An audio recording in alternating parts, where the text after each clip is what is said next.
Bible క్లాస్కి వచ్చిన సహోదరులందరికీ నా వందనాలు చెల్లిస్తున్నాను. అలాగే ఈ జూమ్ ద్వారా లేకపోతే వాట్సాప్ ద్వారా ఎంతమంది అయితే ఇర్మియా గ్రంథాన్ని వింటున్నారో వారందరికీ నా వందనాలు చెల్లిస్తున్నాను. ఒకటి అధ్యాయంలో ఉందండి, ఇర్మియా గ్రంథం ఒకటి అధ్యాయంలో ఉందండి. దేవుడు ఇర్మియాను పిలుచుట, అది బైబిల్లో రాసేసుకోండి. అది ఇక నోట్స్లో రాసుకోండి, కానీ బైబిల్లో రాసేసుకోండి. దేవుడు ఇర్మియాను పిలుచుట.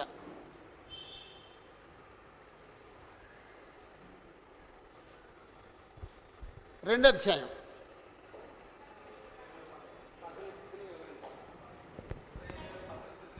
ఇశ్రాయేలీయుల పతన స్థితిని వివరించుట. ఇశ్రాయేలీయుల పతన స్థితిని వివరించుట.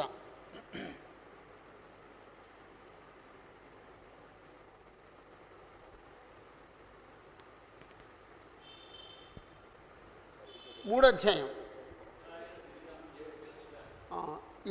మూడో అధ్యాయం. ఇశ్రాయేలీయులను దేవుడు తిరిగి రమ్మని పిలుచుట.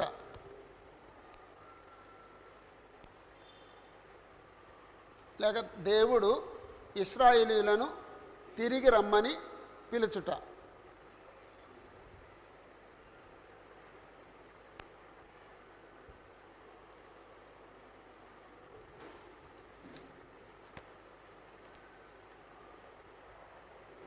నాలుగో అధ్యాయం అండి.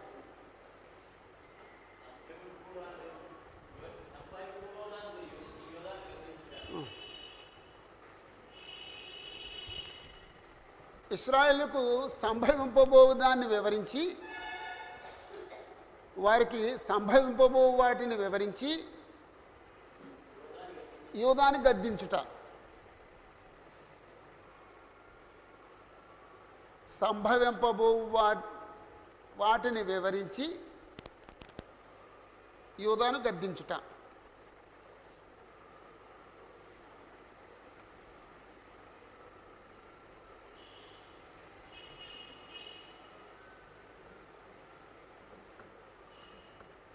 ఓకే, ఇప్పుడు 5వ అధ్యాయం చూద్దామండి.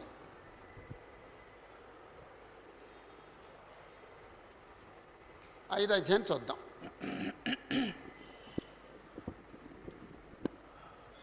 5వ అధ్యాయంలో మొదటి 9 వచనాలు. బైబిల్లో ఒక పేర ఉంది, ఆ పేరగా చదివేద్దాం. బ్రదర్ చదివేయండి మొదటి 9 వచనాలు. యెరూషలేము వీధులలో అటు ఇటు పరిగెత్తుతూ చూచి తెలుసుకొనుడి, దాని రాజవీధులలో విచారణ చేయుడి. న్యాయం జరిగించుచు నమ్మకముగా నుండా యత్నించుచున్న ఒకడు మీకు కనబడిన ఎడల నేను దానిని క్షమించుదును. యెహోవా జీవము తోడు అను మాట పలికినను వారు మోసమునకై ప్రమాణం చేయుదురు. యెహోవా యథార్థత మీదనే కదా నీవు దృష్టి ఉంచి ఉన్నావు. నీవు వారిని కొట్టితివి గాని వారికి దుఃఖం కలుగలేదు. వారిని క్షీణింపజేసి ఉన్నావు గాని వారు శిక్షకు లోబడనొల్లకున్నారు. రాతి కంటే తమ ముఖములను కఠినముగా చేసుకుని ఉన్నారు, మళ్ళుటకు సమ్మతింపరు. నేను ఇట్లనుకుంటుని, వీరు ఎన్నిక లేని వారై ఉండి యెహోవా మార్గమును తమ దేవుని న్యాయవిధిని ఎరుగక బుద్ధిహీనులై ఉన్నారు. గనులైన వారి యొద్దకు పోయేదను, వారితో మాట్లాడేదను. వారు యెహోవా మార్గమును తమ దేవుని న్యాయవిధిని ఎరిగిన వారై ఇందురు గదా అని నేను అనుకుంటుని. అయితే ఒకడునూ తప్పకుండా వారు కాడిని విరిచిన వారుగాను కట్లను తెంపుకొనిన వారుగాను ఉన్నారు. వారు తిరుగుబాటు చేసి బహుగా విశ్వాసఘాతకులైరి గనుక అరణ్యము నుండి వచ్చిన సింహము వారిని చంపును. అడవి తోడేలు వారిని నాశనం చేయును. చిరుతపులి వారి పట్టణముల యొద్ద పొంచియుండును. వాటిలో నుండి బయలుదేరు ప్రతివాడు చీల్చబడును. నీ పిల్లలు నన్ను విడిచి దైవం కాని వాటి తోడని ప్రమాణం చేయుదురు. నేను వారిని తృప్తిగా పోషించినను వారు వ్యభిచారం చేయుచు వేశ్యల ఎండ్లలో గుంపులు కూడుదురు. నేనెట్లు నిన్ను క్షమించుదును? బాగుగా బలిసిన గుర్రముల వలె ప్రతివాడును ఇటు అటు తిరుగుచు తన పొరుగువాని భార్య వెంబడి సకిలించును. అట్టి కార్యములను బట్టి నేను దండింపకుందునా? అట్టి జనము మీద నా కోపం తీర్చుకొనకుందునా? ఇదే యెహోవా వాక్కు. చాలండి. మొదటి వచనంలో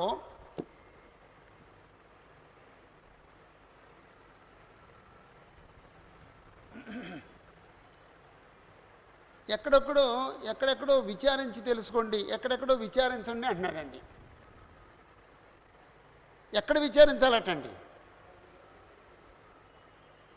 యెరూషలేము వీధులలోనూ దాని రాజవీధుల్లోనూ విచారణ చేయండి. అంటే దేని కొరకు విచారించాలో తర్వాత చూద్దామండి. మొదట విచారించమన్నాడండి. యెరూషలేము వీధులలో ఇటు అటు పరిగెత్తుచు చూచి తెలుసుకొనుడి, దాని రాజవీధులలో విచారణ చేయుడి. అంటే రెండు ప్రదేశాల గురించి చెప్పాడు. యెరూషలేము వీధుల్లో, యెరూషలేము రాజవీధుల్లో ఏం చేయాలట? అటు ఇటు పరిగెత్తుతూ చూచి తెలుసుకోండి, విచారణ చేయండి అన్నాడు. దేని గురించి? న్యాయము జరిగించుచు నమ్మకంగా ఉండ యత్నించుచున్న ఒకడు మీకు కనబడిన ఎడల. దేనికోసం విచారించమంటున్నాడండి? న్యాయాన్ని జరిగిస్తూ నమ్మకంగా ఉండటానికి ప్రయత్నం చేసే ఒక వ్యక్తిని కనుగొనటానికి మీరు యెరూషలేము వీధుల్లోనూ రాజమార్గాల్లోనూ విచారణ చేయండి. ఎవరి కోసం విచారణ చేయాలటండి? న్యాయాన్ని జరిగిస్తూ నమ్మకంగా ప్రయత్నించేవాడిని. ఒక్కడుంటే చాలండి, ఒక్కడు కనబడతాడని చూడండి. ఒకడు మీకు కనబడిన ఎడల నేను దాన్ని క్షమించుదును, అంటే యెరూషలేముని క్షమిస్తాను అన్నాడండి. న్యాయం జరిగించేవాడు ఒక్కడుంటే ఆ యెరూషలేముని నేను కాపాడుతాను. ఒక్కడు కనబడితే యెరూషలేముని నేను కాపాడుతాను.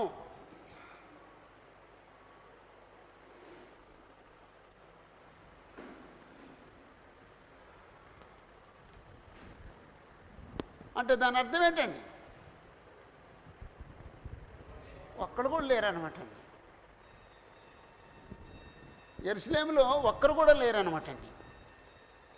యెరూషలేము వీధులలో అటు ఇటు పరిగెత్తుచు చూచి తెలుసుకునడి, దాని రాజవీధులలో విచారణ చేయుడి, న్యాయము జరిగించుచు నమ్మకంగా యత్నించుచున్న ఒకడు మీకు కనపడిన ఎడల నేను దాన్ని క్షమిస్తాను.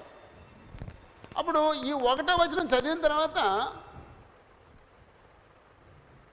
యెరూషలేము లేదా యూదా దేనికంటే వరస్ట్గా ఉందండి? ప్రశ్న బాగాలేదండి. దేనికంటే వరస్ట్గా ఉందండి? ఏమండి? పైన 10 గోత్రాల కంటే. ఈ వచనాన్ని బట్టి యూదా దేనికంటే వరస్ట్గా ఉందండి?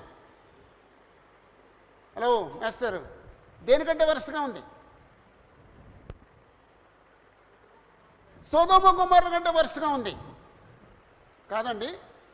సొదొమ గొమొర్రా ఎంతమంది ఉన్నారండి? 3. యాక్చువల్గా 4. 4లో మళ్ళీ ఒకరు వెళ్ళిపోయారు, 3. యూదాలో ఒక్కడు కూడా లేవు. ఒక్కడుంటే నేను యెరూషలేము పట్టణాన్ని నేను నాశనం చేయను, బబులోనికి అప్పగించను. అదండి దేవుడు చేసే సవాలు. ఒక్కడు కూడా లేరు అనమాట అండి. అంటే దేవుడు కోరుకున్న పట్టణంలో ఒక్క మనిషి నీతిగా బ్రతికోడు లేడండి. న్యాయంగా బ్రతకడానికి ఇష్టపడినవాడు, లేకపోతే నమ్మకంగా బ్రతకడానికి ప్రయత్నించేవాడు ఒక్కడు కూడా లేడండి.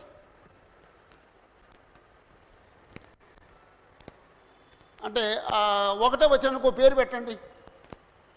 1వ వచనానికి ఒక పేరు పెట్టండి.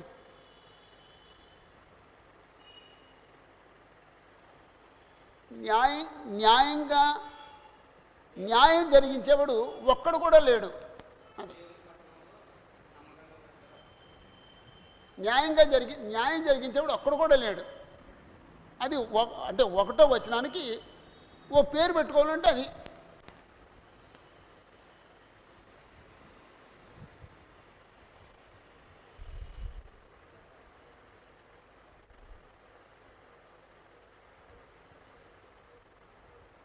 ఈ సందర్భంలో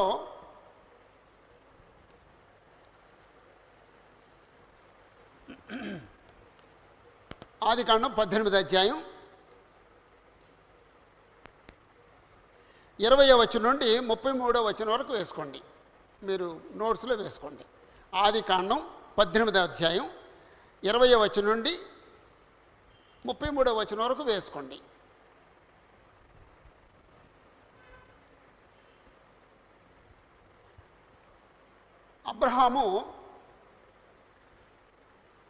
అబ్రహాము దేవునికి విజ్ఞాపన చేయటం, సొదొమ గొమొర్రాలను నేను నాశనం చేస్తాను అని దేవుడు చెప్తే అబ్రహాం ఏమంటాడంటే, దుష్టులతో కూడా నీతిమంతులు కూడా నాశనం చేస్తావా, అది నీకు దూరం అవును కాక, నేను నాశనం చేయను. ఒకవేళ 50 మంది ఉంటే 24వ వచనంలో 50 మంది ఉంటే రక్షిస్తావా అన్నాడంటే, 50 మంది ఉంటే రక్షిస్తాను. 28వ వచనంలో 45 మంది ఉంటే ఒక 5 తగ్గుతారేమో, 45 మంది ఉన్నా రక్షిస్తాను. 29వ వచనంలో 40 మంది ఉంటే 40 మంది ఉన్నా నేను నాశనం చేయను. 30వ వచనంలో 30 మంది ఉంటే 30 మంది ఉన్నా నేను నాశనం చేయను. 31వ వచనంలో 20 మంది ఉంటే 20 మంది ఉన్నా సరే నేను నాశనం చేయను. 32వ వచనంలో 10 మంది ఉంటారేమో, 10 మందిని బట్టి నేను నాశనం చేయను. 50 దగ్గర నుంచి 10కి దిగాడండి. ఇక్కడ విజ్ఞాపన చేసేవాళ్ళు లేరు, దేవుడే సవాల్ చేస్తున్నాడండి. చూపించు, ఒక్కడుంటే చెప్పు, ఒక్కడుంటే యెరూషలేము పట్టణాన్ని నేను నాశనం చేయను అంటే. పూర్వం మనం ఏమనుకున్నామంటే సొదొమ గొమొర్రా వరస్ట్ అనుకున్నాం. ఇప్పుడు యోధ ఎలాగుందండి, సొదొమ గొమొర్రా కంటే వరస్ట్ అయిపోయిందండి. మనం యెహెజ్కేలు గ్రంథంలో చదివామండి. యెహెజ్కేలు గ్రంథంలో సొదొమ గొమొర్రా కంటే హీనమైన వాళ్ళు ఎవరండి?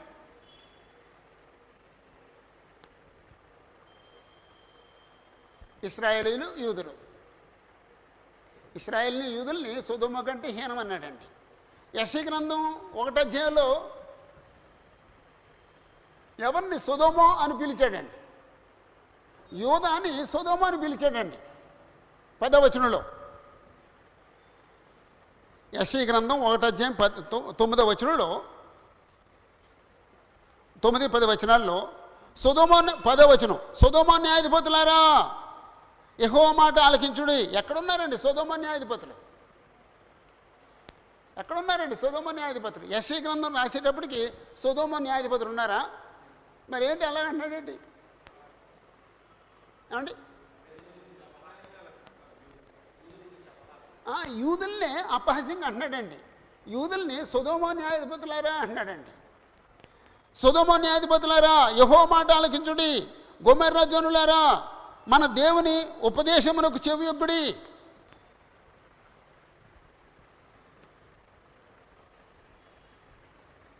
అప్పుడు ఇలాంటి ప్రశ్నలు ప్రస్తుతం ఉన్న మన పట్టణాలకు వేసుకోవచ్చండి. మన పట్టణాల్లో, నేను నివసిస్తున్న పట్టణంలో నీతి న్యాయాన్ని అనుసరించే వాళ్ళు ఎంతమంది ఉన్నారు? మనం ఉన్న స్థానిక సంఘాల్లో, క్రీస్తు యొక్క సంఘాల్లో నీతిగా బ్రతకాలని తీవ్రత కలిగిన వారు, న్యాయంగా బ్రతకాలని తీవ్రత కలిగిన వాళ్ళు ఎంతమంది ఉన్నారు? అలా ప్రశ్న వేసుకోవాలండి. బాగానే ఉన్నాములే అని సర్దుకోకుండా నీతిగా బ్రతుకుతున్న వాళ్ళు ఎంతమంది ఉన్నారు? న్యాయంగా బ్రతకడానికి నిర్ణయం తీసుకున్న వాళ్ళు ఎంతమంది ఉన్నారు? నమ్మకంగా జీవించాలని ప్రయత్నం చేసేవాళ్ళు ఎంతమంది ఉన్నారు? లేకపోతే ఒక కాలేమో లోకంలో వేసి, ఒక కాలేమో క్రీస్తు సంఘంలో వేసి బ్రతుకుతున్న వాళ్ళు ఎంతమంది ఉన్నారు? అలా కూడా కొనసాగుతున్నారండి.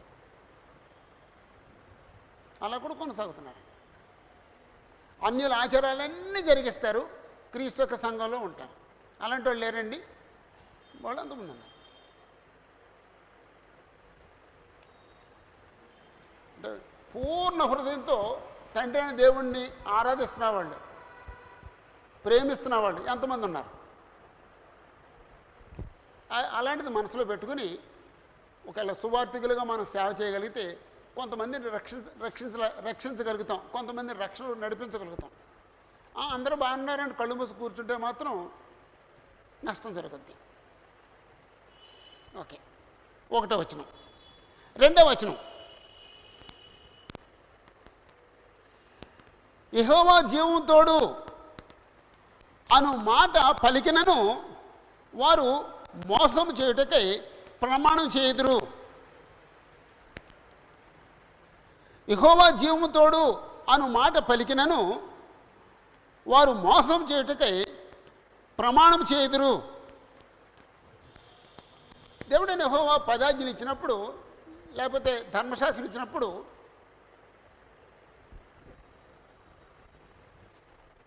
అంటే 10 ఆజ్ఞలోనేమో నా నామాన్ని వ్యర్థంగా ఉచ్చరించొద్దన్నాడు. ధర్మశాస్త్రం ఏమంటాడంటే మీరు అప్రమాణం చేయక మీ ప్రమాణాలను ప్రభువు చెల్లించండి అన్నాడు. అప్రమాణం చేయక మీ ప్రమాణాలను ప్రభువు చెల్లించండి అంటే అబద్ధం ఆడకుండా సత్యం చెప్పడానికి యెహోవా మీద ఒట్టేసి మాట్లాడండి, అదండి. అప్పుడు యెహోవా మీద ఒట్టేసి మాట్లాడితే అబద్ధం ఆడుతూ సత్యం మాట్లాడతాడు అని దేవుని నమ్మకం. మనుషులు ముదిరిపోయారండి. మనుషులు రాను ఏం చేస్తున్నారండి? యెహోవా మీద ఒట్టేసి అబద్ధం చెప్తున్నారండి.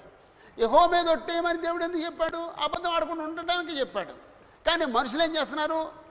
అబద్ధం ఆడటానికి యెహోవా మీద ఒట్టేసి చెప్తున్నారు. ఇలా కొనసాగుతుంది. ఇంచుమించు 1500 సంవత్సరాలు కొనసాగింది. 1500 సంవత్సరాలు కొనసాగిందా దేశంలో ఉన్నారండి.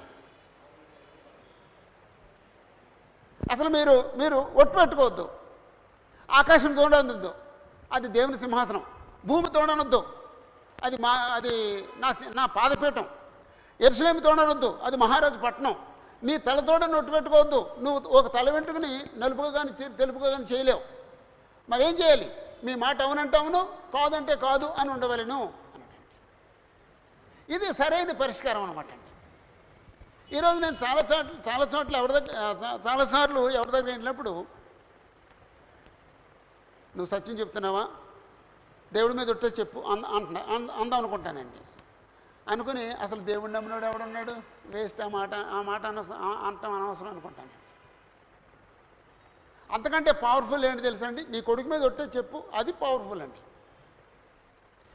దేవుడు నమ్మడు, కానీ కొడుకు బాగుండాలి. కొడుకు మీద ఒట్టే అంటే మన నమ్మకం ఏంటంటే కొడుకు మీద ఒట్టేస్తే కొడుకు చచ్చిపోయినట్టు అని లెక్క అనమాట అండి. ఎవడు సాహసించి అంటాడండి. ఎవడు సాహసించి కొడుకు మీద ఒట్టేసి అబద్ధం చెప్తాడండి. ఏదో రాజకీయ నాయకుడు తప్ప. రాజకీయ నాయకుడు చెప్తాడండి, వాడికి తల్లి తండ్రి భార్య పిల్లలు ఎవరు ఉండరండి, వాడు చెప్పగలడండి.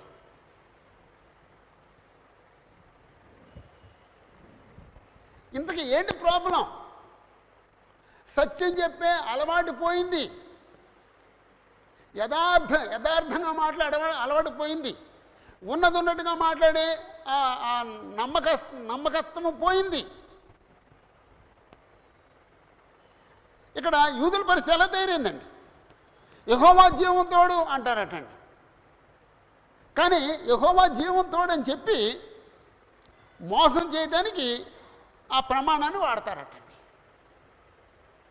యెహోవా జీవం తోడు అని ఒక మనిషి అన్నాడంటే అతను ఎవరండి అంటే మీరు చెప్పలేరు. ఎవరండి అతను?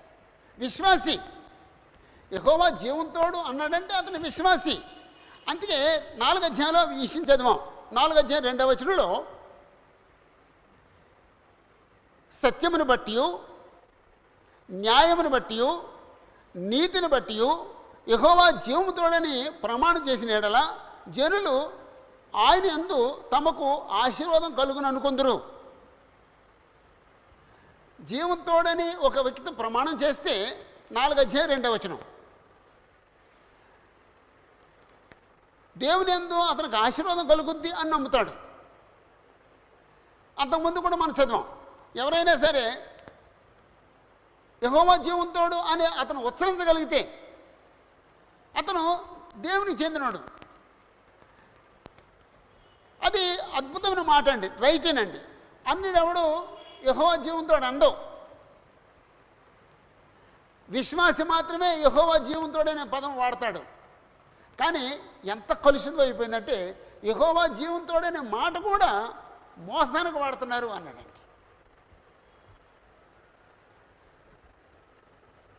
అంటే రెండో వచనానికి ఓ మాట పెట్టుకుందామండి, ఒక హెడ్డింగ్ పెట్టుకుందామండి. ఏమని పెట్టుకుందామండి? రెండో వచనానికి ఒక హెడ్డింగ్, అంటే రెండో వచనం అంతా కలిసి ఓ మాట. ప్రమాణము చేసినను మోసపు ప్రమాణము చేయుదురు. అంటే ప్రమాణం కూడా మోసమైపోయిందండి.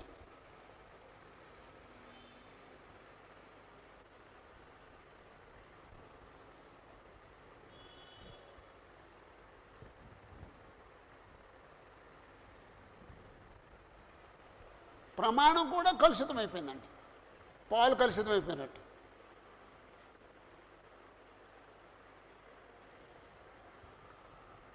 అంటే యూదుల పరిస్థితి ఎలాగుందన్నమాట, న్యాయం జరిగించేవాడు అక్కడ కూడా లేడు. ప్రమాణం చేసినా సరే, యెహోవా జీవంతోడని ప్రమాణం చేసినా సరే మోసం చేయడానికే ప్రమాణం చేస్తున్నాడు, అబద్ధం ఆడటానికే ప్రమాణం చేస్తున్నాడు. అంత దిగజారిపోయారు అనమాట అండి. 3వ వచనం నేను చదువుతాను, అది ఎవరు మాట్లాడారో చెప్పండి. 3వ వచనం, యెహోవా యథార్థత మీదనే కదా నీవు దృష్టి ఉంచుతున్నావు, నీవు వారిని కొట్టిదివి కానీ వారికి దుఃఖము కలగలేదు, వారిని శిక్షింపజేసి ఉన్నావు కానీ వారు శిక్షకు లోబడనొల్లకై ఉన్నారు. రాతి కంటే తమ ముఖములను కఠినముగా చేసుకొని ఉన్నారు, మల్లుటకు సమ్మతింపరు. ఎవరు మాటలండి అమ్మా? ఇర్మియా మాటలు, ప్రవక్త మాటలు. అంటే మనం చదువుతున్నప్పుడు యెహోవా సెలవిచ్చినది ఏమనగా అవి యెహోవా మాటలు, కొన్ని మాటలు ప్రవక్త మాటలు, కొన్ని మాటలు యూదులు ఇలాగంటే బాగుండు, ఇలాగ అంటలేదు అని, అంటే వాళ్ళు ప్రజలు అనవలసిన మాటలు, లేకపోతే ప్రజలు అంటున్న మాటలు అలాగున్నాయి. అవి మనం కొంచెం డీటెయిల్గా చూద్దామండి. ఇది మాత్రం ప్రవక్త మాట. ఎవరితో మాట్లాడుతున్నారండి? యెహోవాతో మాట్లాడుతున్నాడండి. ప్రవక్త యెహోవాతో మాట్లాడుతున్నాడండి. అంటే ఒకవేళ 3వ వచనంలో ప్రవక్త యెహోవాతో మాట్లాడుట, ప్రవక్త దేవునితో.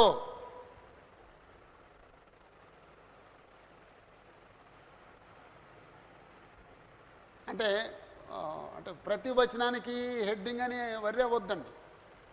మనకి ఏదన్నా ఒక పేర కొరికి పడకపోతే ప్రతి వచనానికి ఒక హెడ్డింగ్ పెట్టుకోగలిగితే ఆ పేర కొరికి పడద్దండి. మనం హెడ్డింగ్ పెట్టుకున్న హెడ్డింగ్లన్నీ చూస్తే ఆ పేరాలో 5 వచనాలు అనుకోండి, 10 వచనాలు అనుకోండి, ఆ 10 మాటలు కలిపితే ఆ పేరాలో ఏముందో తెలుస్తుందండి. అంతే. అంటే అంత డీటెయిల్గా చదవలేమండి.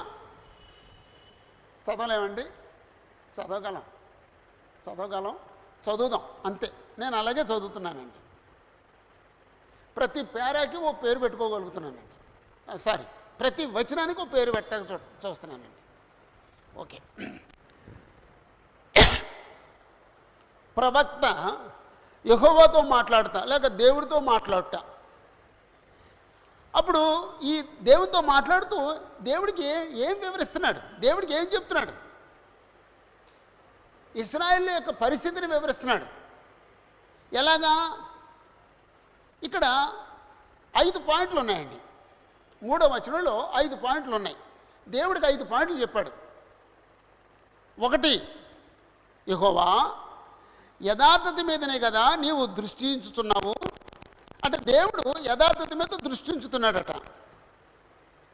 యథార్థత మీదనే కదా నీవు దృష్టి ఉంచుతున్నావు, నీవు వారిని కొట్టిదివి కానీ వారికి దుఃఖము కలగలేదు. యెహోవా దేవుడు ఇశ్రాయేలుని కొట్టాడు కానీ యాక్చువల్గా యెహోవా కొట్టినప్పుడు ఏం చేయాలి? దుఃఖం కలగాలి. కానీ దుఃఖం కలగట్లేదటండి.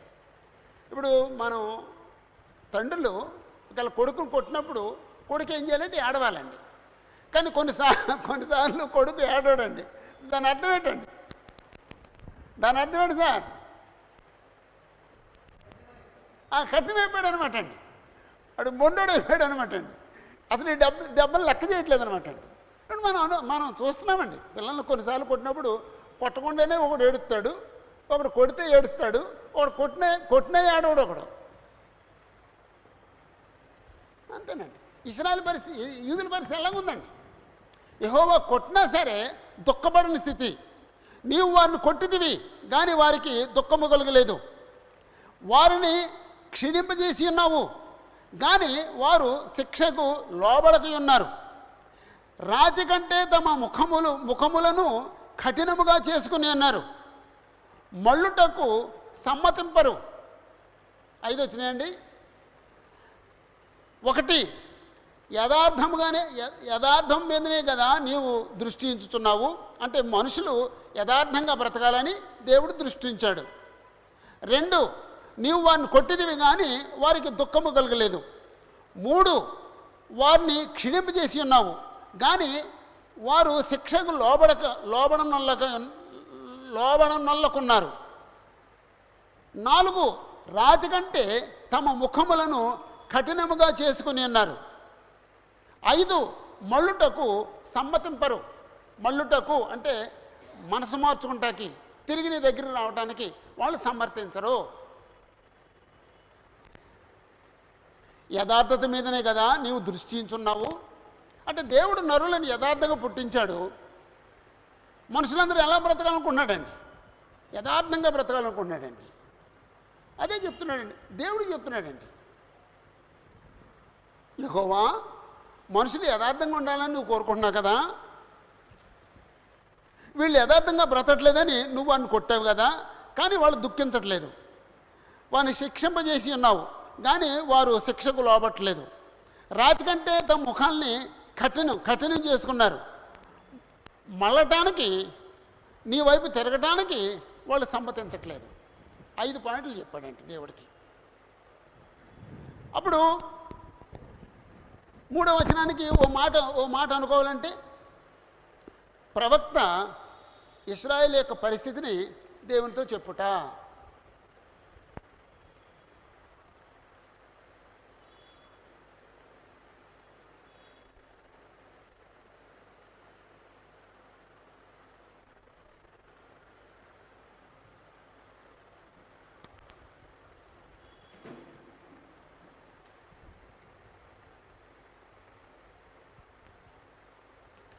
నాలుగవ వచనంలో నేను ఇట్లా అనుకుంటుని, ఇంతకుముందేమో దేవుడిది చెప్పాడు, ఇప్పుడేమో ప్రవక్త తనతో చెప్పుకున్నాడండి. నేను ఇట్లా అనుకుంటుని,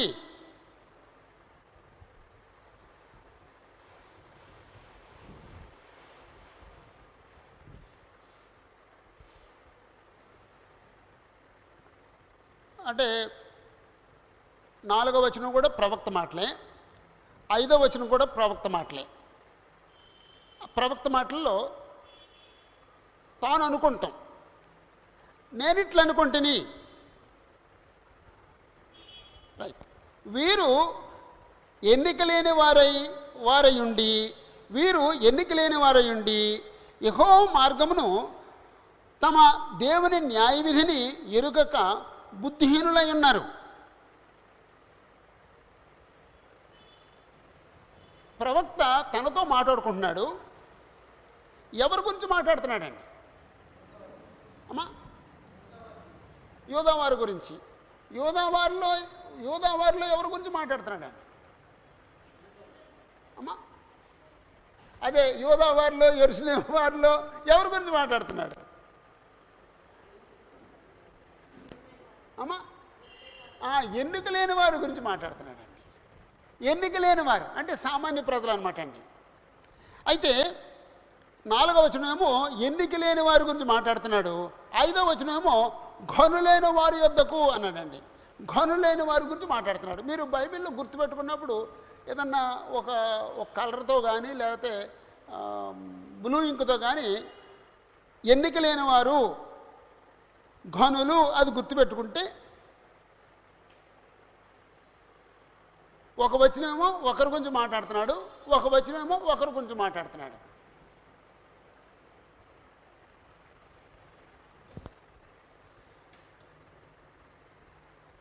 నేను ఇట్లా అనుకుంటుని, వీరు ఎన్నిక లేని వారు ఉండి యెహోవా మార్గమును తమ దేవుని న్యాయవిధిని ఎరుగక బుద్ధిహీనులై ఉన్నారు. ఇప్పుడు ఓ పల్లెకి కానీ ఓ పట్టణానికి కానీ వెళ్ళండి, సామాన్య ప్రజల దగ్గరికి వెళ్ళండి. ఒకవేళ పెద్ద విద్యావంతులు కాదు, పెద్ద రాజకీయ నాయకులు కాదు, లేకపోతే పేరు ప్రఖ్యాతులు కలిగిన వాళ్ళు కాదు, మామూలు వాళ్ళ దగ్గరికి వెళ్ళండి, దేవుడి గురించి చెప్పండి, ఏమంటారండి? వాళ్ళు వింటే ఓకే, వినకపోతే అసలు ఎలా ప్రవర్తిస్తారండి? అవన్నీ చూసాను, అక్కర్లేదు మాకు. ఇప్పుడు పరిస్థితి ఎలాగుందండి? యేసుప్రభు శరీరధారిగా ఉన్న కాలంలో ఎలాగుందండి? మత నాయకుల పరిస్థితి ఎలాగుంది? సామాన్య ప్రజల పరిస్థితి ఎలాగుంది? యేసుప్రభు శరీరధారిగా ఉన్న కాలంలో మత నాయకుల పరిస్థితి ఎలాగుందండి? వాళ్ళు దేవుని ఎరగరు. సామాన్య ప్రజల పరిస్థితి ఎలాగుందండి? యోహాను మాట్లాడుతున్నారు, యేసుప్రభు మాట్లాడుతున్నారు. అప్పుడు పరిస్థితి వేరండి. ఒకవేళ ఇప్పుడే పల్లెటూరుకి వెళ్ళి పల్లెటూరులో మాట్లాడండి, ఎలాగున్నారండి మనుషులు? వాడు బీడీకి ఇచ్చేంత ప్రాధాన్యత దేవుడికి ఇవ్వడండి, వాడు చుట్టకిచ్చే ప్రాధాన్యత దేవుడికి ఇవ్వడండి. కావాలంటే దేవుడిని విడిచిపెట్టేస్తాడు, వాడు చుట్టని విడిచిపెట్టడండి. కావాలంటే దేవుడిని విడిచిపెట్టేస్తాడు, వాడు సినిమా విధులు పెట్టడండి. కావాలంటే వాడు దేవుడిని విడిచిపెట్టేస్తాడు, వాడు జారత్వాన్ని విడిచిపెట్టడండి. అక్రమ సంబంధాన్ని విడిచిపెట్టడండి. అంత దారుణంగా ఉన్నారండి ప్రస్తుతం, అంత దారుణంగా ఉన్నారండి. అదే పరిస్థితి అండి. వీరు ఎన్నిక లేని వారు ఉండి యెహోవా మార్గమును తమ దేవుని న్యాయవిధిని ఎరుగక, దేవుని న్యాయవిధిని ఎరుగక బుద్ధిహీనులై ఉన్నారు. ఓకే, అప్పుడు 4వ వచనం అంతటికి ఓ మాట పెట్టండి, ఓ మాట చెప్పండి. ఎన్నిక లేని వారు బుద్ధిహీనులై అయ్యున్నారు. ఎన్నిక లేని వారు బుద్ధిహీనులై ఉన్నారు.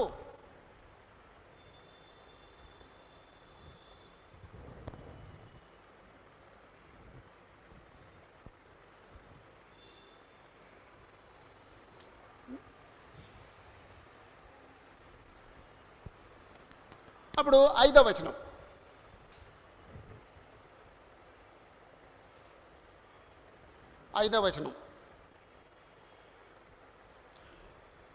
ఘనులైన వారి యొద్దకు పోయేదను, వారితో మాట్లాడేదను, వారు యెహోవా మార్గమును తమ దేవుని న్యాయవిధిని ఎరిగిన వారి ఉందరు కదా అని నేను అనుకుంటుని.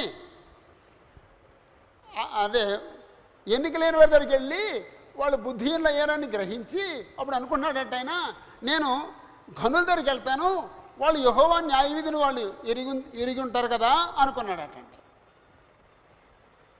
వాళ్ళు చదువుకున్న వాళ్ళు, లేక ధర్మశాస్త్రం చదివిన వాళ్ళు, జ్ఞానవంతులు, వాళ్ళు దేవుని న్యాయవిధిని ఎరిగి ఉంది కదా అనుకున్నాడటండి.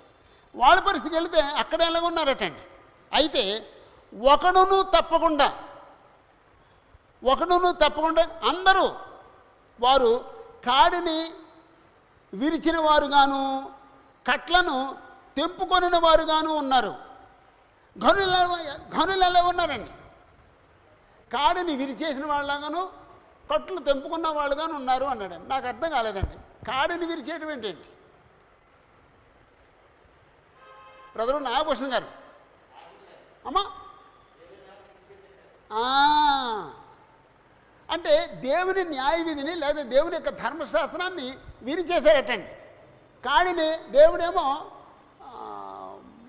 వాక్యంతో వాళ్ళని కట్లు కడితే ఆ కట్లు తెంపేసుకున్నారటండి. ఒక నియమాలు ఇస్తే నియమాలు తెంపేసుకున్నారనమాట అండి. వాళ్ళకి నిబంధనలు ఇస్తే నిబంధనలు తెంచేసుకున్నారండి. ఎలా రాగలం? ఆ నిర్ణయానికి ఎలా రాగలం? ఆ ఆలోచనకి ఎలా రాగలం?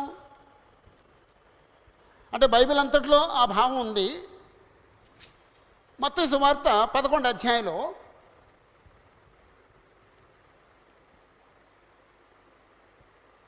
28వ వచనం నుండి చదువుదాం. అంటే యాక్చువల్గా 28 అందరికీ తెలిసిన మాట.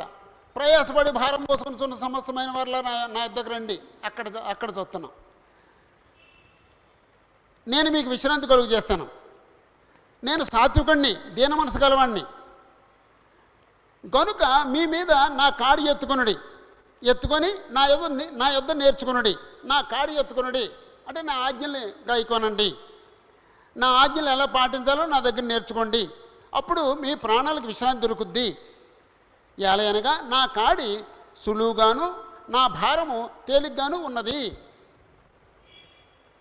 అంటే ఇక్కడ కాడి అంటే ధర్మశాస్త్రం, లేకపోతే ఆజ్ఞలు, లేకపోతే నియమాలు, లేకపోతే కట్టడలు.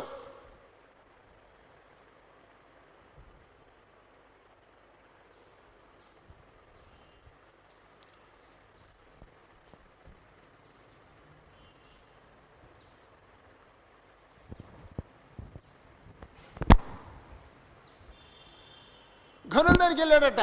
వీళ్ళు ఏమన్నా దేవుని యొక్క న్యాయ విధిని అనుసరిస్తారేమో అని వాళ్ళు ఏం చేశారటండి, మొత్తం దేవుని యొక్క న్యాయ విధుల్ని వీరు చేసి పడేశారటండి. ఆయన కట్టడల్ని తెంచేశారటండి.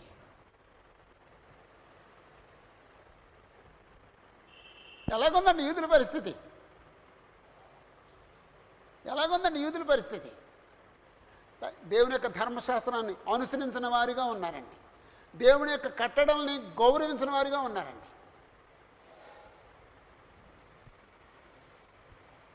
ఈరోజు అలాగే ఉందండి. మత శాఖల దగ్గరికి వెళ్ళి అపోస్తుల బోధ ఎలాగుంది, బైబిల్ ఎలా చెప్తుంది అని చెప్పేసి అంటే ఏమంటారండి, మై గారు ఎలా చెప్పారు అంటారండి. అసలు దాన్ని పట్టించుకోడండి. ఈరోజు క్రీస్తు యొక్క సంఘాల్లో కూడా ఒక రకమైన నిర్లక్ష్యం ఏర్పడుతుందండి. నిర్లక్ష్యం వచ్చేస్తుందండి. ఖచ్చితంగా ఇది దేవుని వాక్యం అని చెప్పేసి అంటే అలాంటి పరిస్థితి. నేను ఎలాగున్నా దేవుడు అంగీకరించాలి అనే స్థితికి వచ్చేస్తున్నారండి.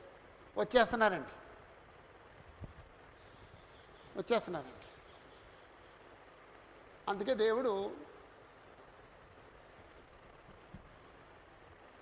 ధర్మశాస్త్రాన్ని లేకపోతే ధర్మశాస్త్ర గ్రంథాలను రాయించి యూదుల చరిత్ర, ఇశ్రాయేల్ చరిత్ర, అప్పటి కాలంలో ప్రజల చరిత్ర రాయించి మనకు బుద్ధి కలగటానికి, మనకు బోధ కలగటానికి భద్రం చేసి ఉంచాడండి. ఈరోజు మనం చదువుతుంటే మనకి గుండె జొళ్ళు మంటలేదండి. వాళ్ళు ఎంత హీనంగా బ్రతికారా అనిపించట్లేదండి. మనం ఎలా బ్రతుకుతున్నాం అనిపించట్లేదండి. అందుకే రాయించాడండి దేవుడు. 4-5 వచనాల్లో ఇర్మియా నేను ఇట్లా అనుకుంటుని అన్నాడండి. ఏమనుకున్నాడు? వీరు ఎన్నికలేని వారై ఉండి యెహోవా మార్గమును తన దేవుని న్యాయ విధిని ఎరుగక బుద్ధిహీనులై ఉన్నారు అని నేను అనుకుంటుని. రైటే. ఘనులైన వారి యొద్దకు పోయేదను, వారితో మాట్లాడేదను, వారు యెహోవా మార్గమును తమ దేవుని న్యాయ విధిని ఎరిగిన వారు ఇందురు కదా అని నేను అనుకుంటుని. ఆయన కొంచెం ఘనులేమో ఒకలాగా ఆలోచించాడు, ఎన్నికలేని వారిని ఒకలా ఆలోచించాడండి. కానీ తేలిన ఫలితార్థం ఏంటంటే ఇద్దరు ఒకేలాగా ఉన్నారండి. ఘనులు అలాగే ఉన్నారు, ఎన్నికలేని వారు అలాగే ఉన్నారు. అయితే ఘనులు ఎలాగున్నారు అంటే, అయితే ఒక్కడు కూడా తప్పకుండా అందరూ వారు తమ కాడిని విరిచిన వారుగాను కట్లను తెంపుకొనిన వారుగాను ఉన్నారు. అప్పుడు 5వ వచనానికి ఒక పేరు పెట్టండి. ఘనులు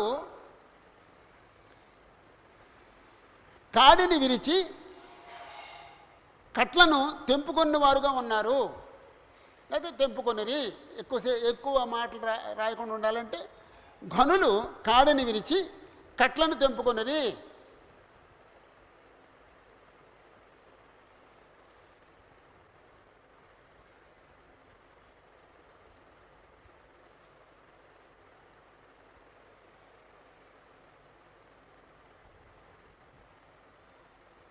ఏడవ వచనం కాదు, 6వ వచనం.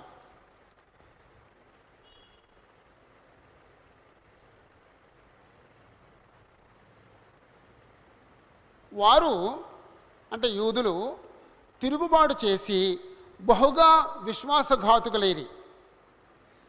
వారు తిరుగుబాటు చేసి బహుగా విశ్వాసఘాతుకులైరి గనుక అరణ్యము నుండి వచ్చిన సింహము వారిని చంపును, అడవి తోడేలు వారిని నాశనం చేయును.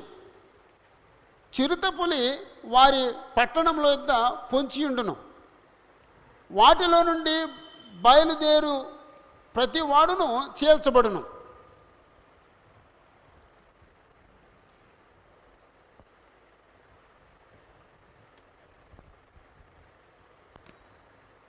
ఈ వచనంలో కూడా వాళ్ళ యొక్క పతన స్థితిని వివరిస్తున్నాడు. వారు తిరుగుబాటు చేసి బహుగా విశ్వాసఘాతుకులైరి. యూదులు తిరుగుబాటు చేశారు, యూదులు విశ్వాసఘాతుకులయ్యారు గనుక 3 ప్రమాదాలు చెప్పాడండి వాళ్ళకి. 3 ప్రమాదాలు. 1, అరణ్యము నుండి వచ్చిన సింహము వారిని చంపును. 2, అడవి తోడేలు వారిని నాశనం చేయను. 3, చిరుతపులి వారి పట్టణముల యొద్ద పొంచియుండును. వాటిలో నుండి బయలుదేరు ప్రతి వాడును చీల్చబడును.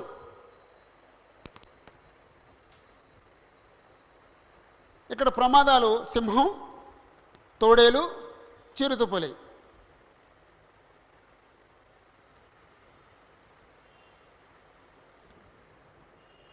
అప్పుడు వాటిలో నుండి బయలుదేరు ప్రతివాడు చీల్చబడును. అది సరిగ్గా ఉందండి? కనెక్షన్ సరిపోయిందా? వాటిలో నుండి బయలుదేరు, వేటిలో నుండి బయలుదేరు?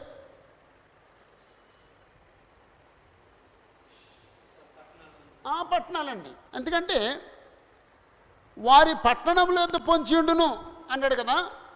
చిరుతపులి వారి పట్టణంలో ఎంత పొంచియుండును అన్నాడు. కాబట్టి వాటిలో నుండి అంటే పట్టణంలో నుండి బయలుదేరు ప్రతి వాడును చీల్చబడును. అంటే ఒకవేళ అది గమనించకుండా వాటిలో నుండి బయలుదేరేంటి అనిపిస్తుంది అన్నమాట. అంతకుముందు పట్టణముల యొద్దను పొంచియుండును అన్నాడు కాబట్టి ఆ పట్టణంలో నుండి బయలుదేరే వారిని లేకపోతే వారు చీల్చబడతారు అన్నాడు. అంటే 6వ వచనానికి ఒక పేరు పెడదామండి. వాళ్ళ ప్రాబ్లం ఏంటి? తిరుగుబాటు చేశారు. వాళ్ళకొచ్చే ప్రతిఫలం ఏంటి? చీల్చబడతారు. తిరుగుబాటు చేసిరి గనుక చీల్చబడుదురు. తిరుగుబాటు చేసిరి గనుక చీల్చబడుదురు.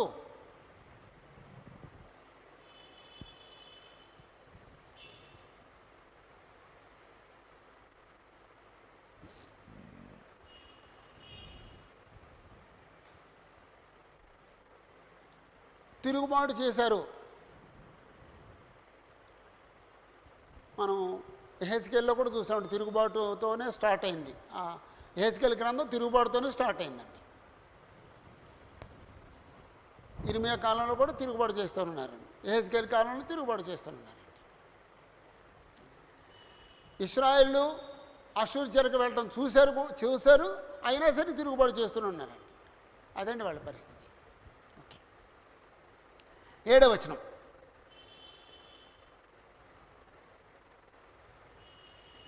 ఏడవ వచనం నేను చదువుతాను. అది ఎవరి మాటలో చెప్పాలండి. నీ పిల్లలు నన్ను విడిచి దైవము కాని వాటి తోడని ప్రమాణం చేయుదురు. నేను వారిని తృప్తిగా పోషించినను వారు వ్యభిచారం చేయొచ్చు. వేశ్యల ఇండ్లలో గుంపులు కూడుదురు. నేనెట్లు నిన్ను క్షమించుదును? ఎవరు మాట్లాడండి? దేవుడు మాట్లాడి. ఎంచేత దేవుడు మాట్లాడటం? మనం నన్ను విడిచి నేను వారిని తృప్తిగా పోషించినను. అది వాళ్ళు ప్రవక్తను విడిచిపెట్టలేదు, ప్రవక్త వాళ్ళని తృప్తిగా పోషించట్లేదు. అది దేవుడికి సంబంధించింది. నీ పిల్లలు నన్ను విడిచి అంటే ఒకవేళ ఓ యూదా నీ పిల్లలు నన్ను విడిచి అని అన్నమాట. అంటే నన్ను అనేది యెహోవా, నేను అనేది యెహోవా. నన్ను విడిచి దైవము కాని వాటి తోడని ప్రమాణం చేయుదురు. దైవము కాని వాటి తోడని ప్రమాణం చేస్తున్నారంటే వాళ్ళ దాని అర్థం ఏంటండి? దైవము కాని వాటిని వాళ్ళు నమ్ముతున్నారన్నమాట అండి. దైవము కాని వాటిని నమ్ముతున్నారన్నమాట. మనం పూర్వం ఏదో ఓ మతంలో ఉండి వచ్చాం, అంచేత మనకి ఆ అలవాట్లు చాలా ఉంటాయండి. ఒకవేళ ఎవరితోనో మాట్లాడుతున్న ఒట్టేయాలనుకుంటే పూర్వం మనం నమ్మిన దేవతల పేర్లని ఒట్లేస్తామండి. ఇప్పుడు అలాంటిది ఒకవేళ ఛూ అని తుమ్ము వచ్చింది అనుకోండి, అప్పుడు ఏదో ఛూ అనో అది తుమ్మునోడు ఏదో దేవత పేరు ఉచ్చరిస్తాడండి. అవునా? ఇప్పుడు కూడా ఆ దేవత పేరు ఉచ్చరించాడంటే అర్థం ఏంటండి? ఆ పాతది కొనసాగుతుంది అనమాట అండి. ఇప్పుడు చాలా తెలివిగా ఉన్నారంటే యేసు ప్రభా అన్నారండి. వదిలిపెట్టలేదండి, అది విడిచిపెట్టలేదండి. అసలు తుమ్ముకిని యేసుప్రభుకి సంబంధం ఏంటండి? నీ జలుబు చేస్తే తుమ్ముకో అంది. మళ్ళీ యేసుప్రభు ఎందుకు మధ్యలోను?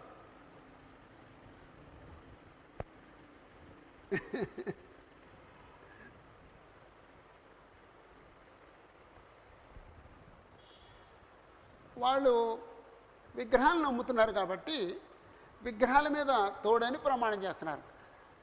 దైవత్వం లేని దైవము కాని వాటి తోడని ప్రమాణం చేయుదురు. నేను వారిని తృప్తిగా పోషించినను.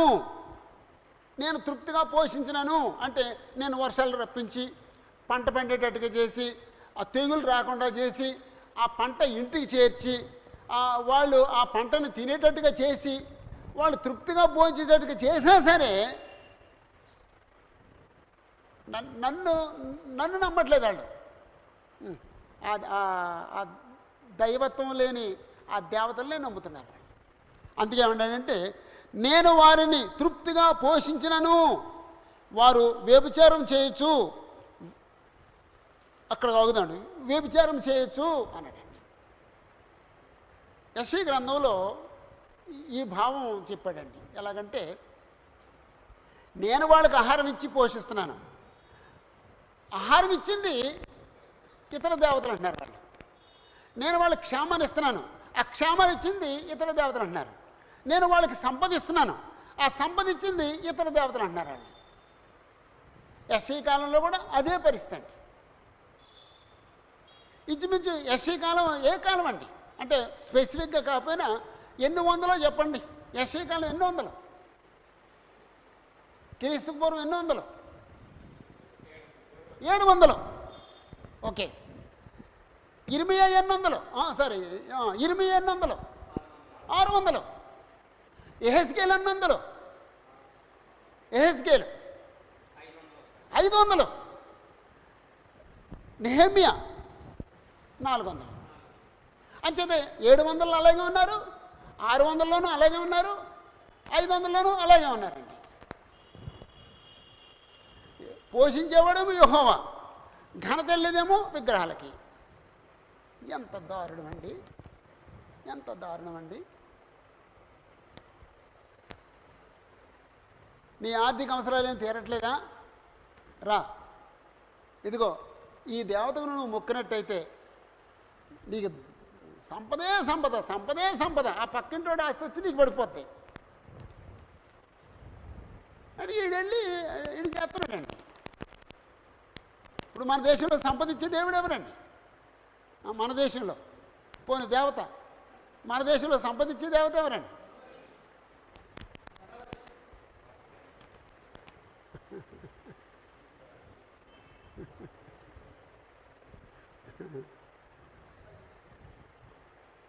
ఓకే, అందరికి చాలా నాలెడ్జ్ ఉంది. ఓకే, వాస్తవానికి సిరి సంపదలు దయచేసేవాడు ఎవరండి? యెహోవాదేవుడండి. యెహోవాదేవుడండి. నేను వారిని తృప్తిగా పోషించినను వారు వ్యభిచారం చేయొచ్చు, లేకపోతే విగ్రహార్థన చేయొచ్చు అన్నాడండి. ఆ తర్వాత మాట చూడండి ఒకసారి. వేశ్యల ఇండ్లలో గుంపులు కూడుదురు అంటే అక్కడ వ్యభిచారం అనే మాట విగ్రహార్థనకు వాడచ్చు, లేకపోతే అక్రమ జీవితానికి వాడచ్చండి. వ్యభిచారం చేయొచ్చు, వేశ్యల ఇండ్లలో గుంపులు కూడుదురు. పూర్వం ఒక నానుడు ఉంది, అదేమిటంటే గ్రామంలో వేశ్యలు ఉంటారు, ఖాళీ సమయంలో వీళ్ళందరూ వీళ్ళు అక్కడ కూర్చుని మాట్లాడుకుంటారు, పిచ్చేపాటి మాట్లాడుకుంటారండి. అంత దరిద్రం పూర్వం గ్రామాల్లో ఉండేదండి, అంత దరిద్రం ఉండేది.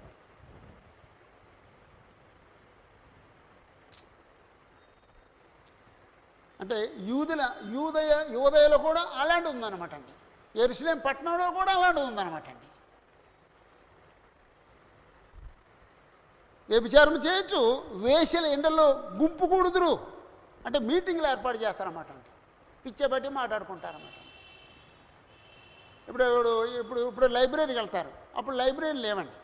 ఇప్పుడు ఏది పార్క్కి వెళ్తారు, ఒకవేళ పార్కులు లేకపోవచ్చు అండి, ఏదో రాజులకు మాత్రం ఉంటాయి పార్కులు అప్పుడు. లేకపోతే ప్లే గ్రౌండ్లకు వెళ్తారు, అప్పుడు ఒకవేళ అన్ని చోట్ల ఉండకపోవచ్చు ప్లే గ్రౌండ్స్. ప్రతి చోట ఉండేవి ఏమిటంటే వేశ్యగృహాలు ఉంటాయండి. అంచేత వెళ్ళి అక్కడ మీటింగ్లు పెట్టుకున్నారు అన్నమాట. అంత ప్రచారం అండి వాళ్ళకి, అంత ప్రచారం అండి. అన్న తర్వాత వేశ్యల ఇండ్లలో గుంపు కూడుదురు అన్న తర్వాత అప్పుడు యెహోవా దేవుడు ప్రశ్న వేస్తున్నాడండి. నేనెట్లు నిన్ను క్షమించుదును, నేనెట్లు నిన్ను క్షమించుదును? నేను పోషిస్తుంటే నా సన్నిధికి వచ్చి నీకున్న ఖాళీ సమయాన్ని నా సన్నిధిలో నన్ను స్తుతించడానికి మానేసి వేశ్యగృహాల్లో కూర్చున్నవాడికి నిన్ను నేను ఎలా క్షమిస్తాను అన్నాడండి.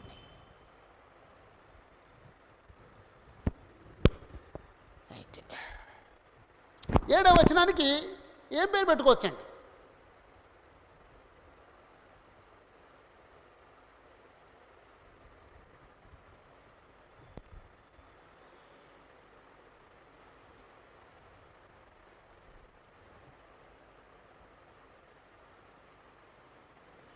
వేశ్యలతో సహవాసం చేస్తున్న నిన్ను నేను ఎలా క్షమిస్తాను? వేశ్యలతో సహవాసం చేస్తున్న నిన్ను నేను ఎలా క్షమిస్తాను?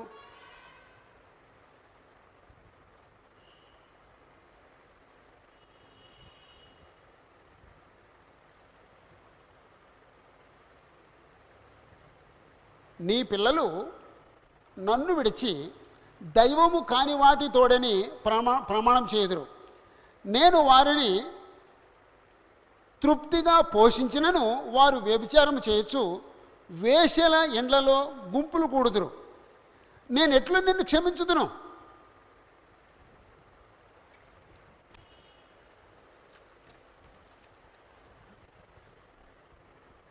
ఎనిమిదవ వచనం.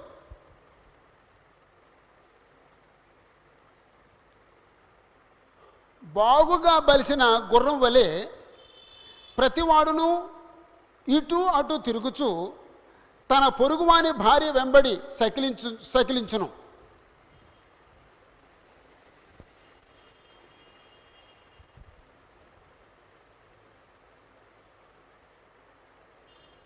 ఎనిమిదవ వచనంలో ఒక పోలిక, బాగుగా బలిసిన గుర్రం,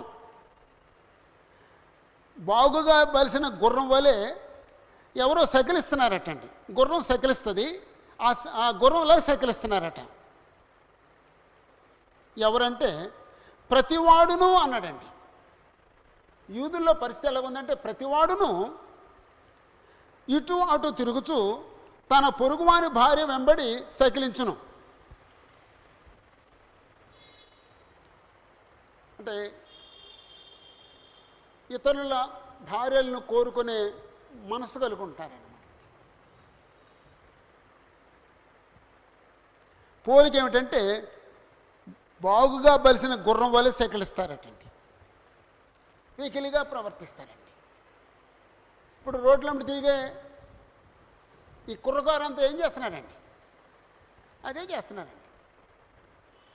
ఇప్పుడు తిండి విపరీతంగా ఉందండి. నేను పూర్వం బెంగళూరులోనే ఉంటాయి షాపులు అనుకునేవాడండి. బెంగళూరులో ఎలా ఉంటుంది తెలుసండి, ఒక వీధిలో లెక్కేస్తే 10-15, ఒక వీధి ఇక్కడి నుంచి అక్కడికి ఆ చివరికి ఈ చివరి నుంచి ఆ చివరికి 10-15 షాపులు ఉంటాయండి. మాంసం అమ్మే షాపులండి. చికెన్ కాల్చేసి చేప ముక్కలు కాల్చేసి అమ్మే షాపులు ఉంటాయండి. ఎక్కడికక్కడే బిర్యానీలు భయంకరంగా ఉంటుందండి. వాళ్ళు అలాగే తింటారండి మనుషులు. మరి ఆ చలి ప్రదేశం వల్ల అనుకుంటాను బాగా అరుగుద్దు కూడానండి. నాలాంటి కూడా అరుగుద్దండి అక్కడికి వెళితే. ఇప్పుడు నేను అనుకుంటున్నాను బెంగళూరు కాదు మా ఏలూరు మించిపోయిందండి. ఎక్కడ చూసినా బిర్యానీలేనండి. బొమ్మలు మాత్రం బ్రహ్మాండమైన బొమ్మలండి. జాయింట్లు ఫ్రై చేసిన బొమ్మలు, మంచి కలర్ వేసిన బిర్యానీ బొమ్మలు భయంకరంగా ఉన్నాయండి. మా ఏలూరు మరీ మించిపోయిందండి. మరి మీ ఊరు వెళ్ళదు నాకు తెలియదు, మా ఊరి సంగతి చెప్తానండి. భయంకరమైన తిండి. డబ్బుగా లోటు ఉందండి బ్రదరు. మనిషి ఎలాగైనా సంపాదించేస్తున్నాడండి. డబ్బు ఉంది, తిండి కావలసిన తిండి ఉంది, తినేశాడు, డబ్బు ఉంది, తినేశాడు. తర్వాత ఏం కావాలండి? సెక్స్ కావాలండి. తర్వాత అదే పరిస్థితి అండి. బాగా బలిసిన గుర్రాలు. అందుకే రోడ్డు మీద సైకిలిస్తూ తిరుగుతున్నారండి. ఆ అమ్మాయి ఎవరి భార్య ఆడికి అక్కర్లేదండి, ఎవరిని చూసినా సైకిల్ ఇస్తాడండి. ప్రస్తుతం అదే పరిస్థితి అండి. యూదులకి అలాంటి పరిస్థితి ఉంటుందటండి. ఇప్పుడు ఒకవేళ మన దేశంలో ఉందంటే ఉండొచ్చు, కానీ యూదులకు ఉండొచ్చండి. ఎంచేతండి? యూదులకి ధర్మశాస్త్రం ఉందండి. యూదులను అలా ఉండకూడదండి.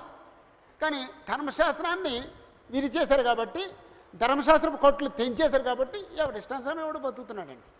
ఇక్కడ మనకు చట్టం ఏముందండి? ఎవరికి తెలుసండి చట్టం? మన దేశంలో చట్టం ఎవరికి తెలుసండి? ఆ లాయర్కి తెలుసండి. ఎవరికి చట్టం తెలియదండి. ఆ లాయర్ దేనికి వాడుతున్నాడండి ఆ చట్టాన్ని? తాను ఎంత అన్యాయం చేయగలడో దానికోసం వాడుతున్నాడండి. ఇదండి మన పరిస్థితి. ఒకవేళ మన దేశంలో అలాంటి పరిస్థితి ఉంటే ఒకవేళ ఉండొచ్చేమో, కానీ యెహోవా పట్టణంలో అలా ఉండకూడదండి. కానీ యెహోవా పట్టణం బాగా పాడైపోయిందండి. బాగుగా బలిసిన గుర్రం వలె ప్రతివాడును ఇటు అటు తిరుగుచు తన పొరుగువాని భార్యను వెంబడి సకిలిస్తున్నాడు అన్నాడండి. అప్పుడు యెహోవా రెండు ప్రశ్నలు వేశాడండి. అట్టి కార్యములను బట్టి, అలాంటి కార్యాలు చేస్తున్న దాన్ని బట్టి నేను దండింపకుందునా?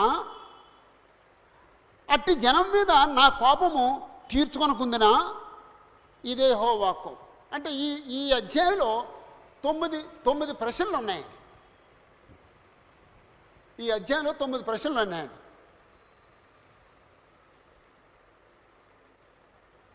ఇలాంటి కార్యాన్ని బట్టి, పొరుగువాని భార్యను వెంబడించి సకిలించడాన్ని బట్టి నేను దండించకుండా ఉంటానా? నేను కోపం తీర్చుకోకుండా ఉంటానా?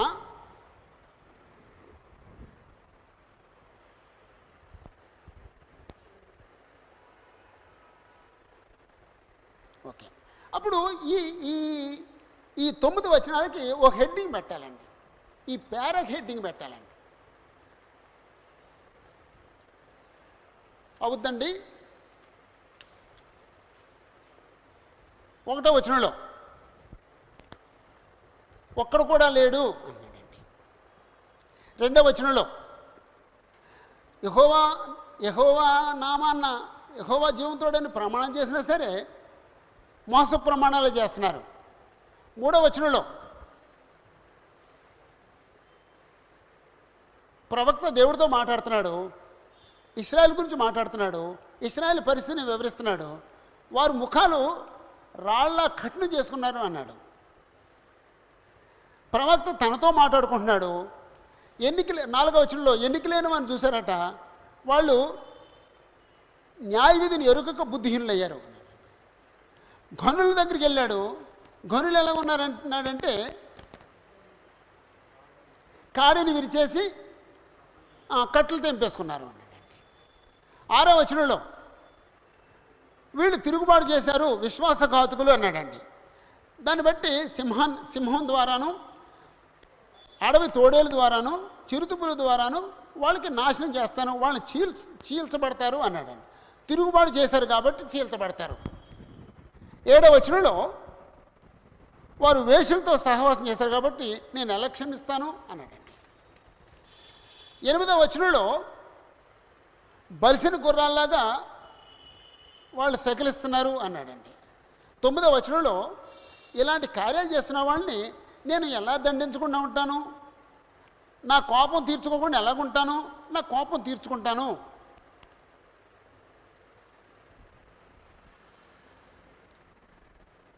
మనం చదివిన 9 వచనాల్లో వాళ్ళు ఇశ్రాయేలు యొక్క మంచిని తెలియజేసే వచనం ఏదన్నా ఒక్కటి ఉందండి? మంచిని తెలియజేసే వచనం ఒక్కడు కూడా లేదండి. 9 వచనాల్లోనూ చెడుని గురించే ఉందండి.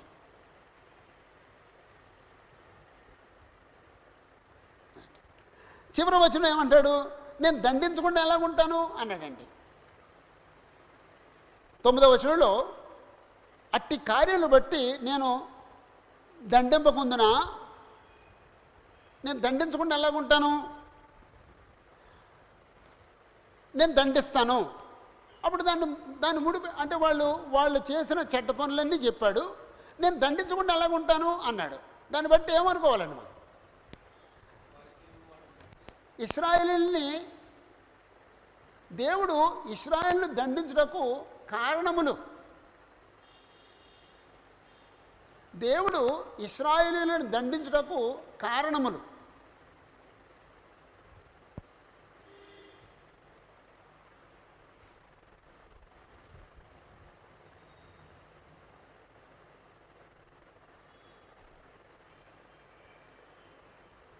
ఒకటో వచనంలో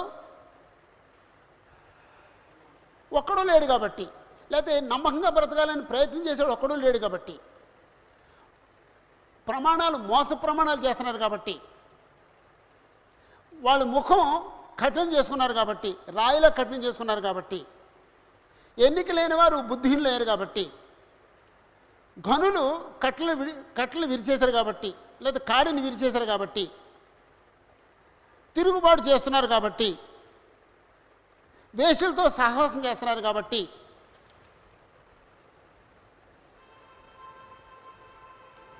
గుర్రాల వల్లే సకిలిస్తున్నారు కాబట్టి నేను దండించకుండా ఎలాగుంటాను అన్నాడు. అంటే దండించడానికి కారణాలు, దేవుడు ఇశ్రాయేలును దండించుటకు కారణములు. అంటే యాక్చువల్గా మనం ప్రసంగం చేసినప్పుడు కూడా అలాగ ఉండాలన్నమాట అండి. ఆ హెడ్డింగ్ పెట్టేసిన తర్వాత ఈ సబ్ పాయింట్స్ సరిగ్గా అన్నీ ఇలా సరిపోవాలన్నమాట అండి. అలాగ ఉండాలండి. అలాగా రాసుకున్న తర్వాత సరిగ్గా సరిపోయిందో లేదో చూసుకోవాలన్నమాట.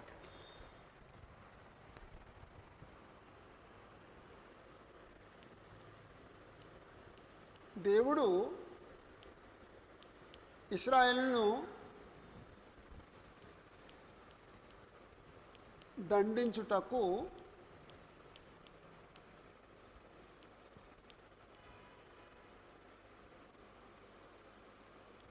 కారణములు.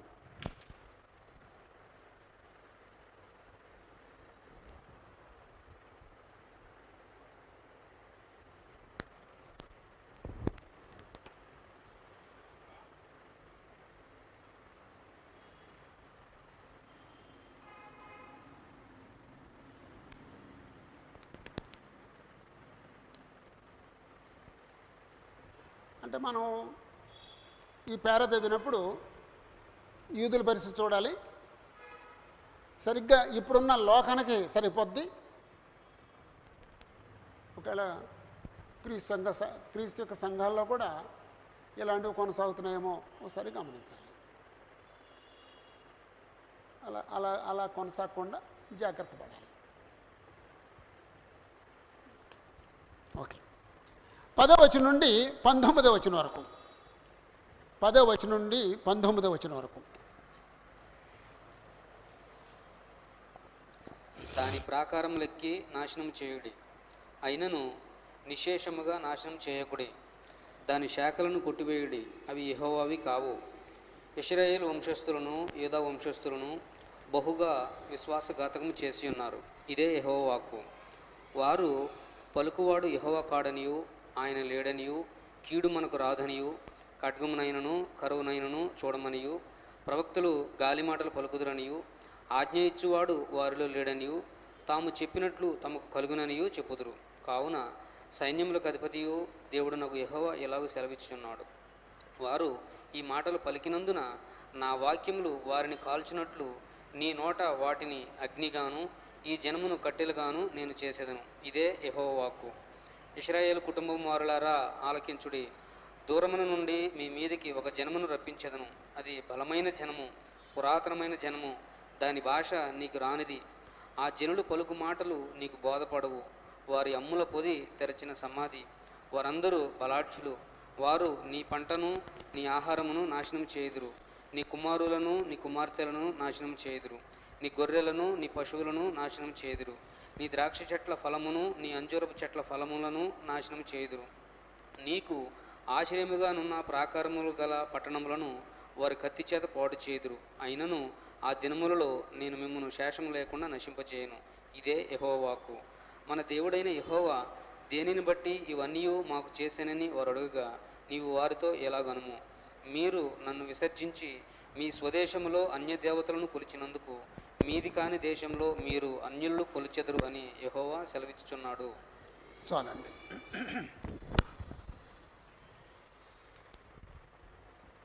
10వ వచనంలో దాని ప్రాకారం లెక్కి నాశనం చేయడి, అయినను నిశ్శేషముగా నాశనం చేయకుడి. దాని శాఖలను కొట్టివేయడి, అవి యెహోవావి కావు. దాని ప్రాకారం లెక్కి నాశనం చేయుడి, నిశ్శేషముగా నాశనం చేయకుడి. దాని శాఖలను కొట్టివేయడి, అవి యెహోవావి కావు. ఎవరు మాట్లాడి? యెహోవా మాటలు. అవి యెహోవావి కావు అని యెహోవా అనొచ్చు, లేకపోతే ప్రవక్త అనొచ్చు. దాని ప్రాకారం లెక్కి నాశనం చేయడి, అయినను నిశ్శేషముగా నాశనం చేయకుడి. దాని శాఖలను కొట్టివేయడి, అవి యెహోవావి కావు. ఒకసారి వ్యవహారిక భాష బైబిల్ చదువు.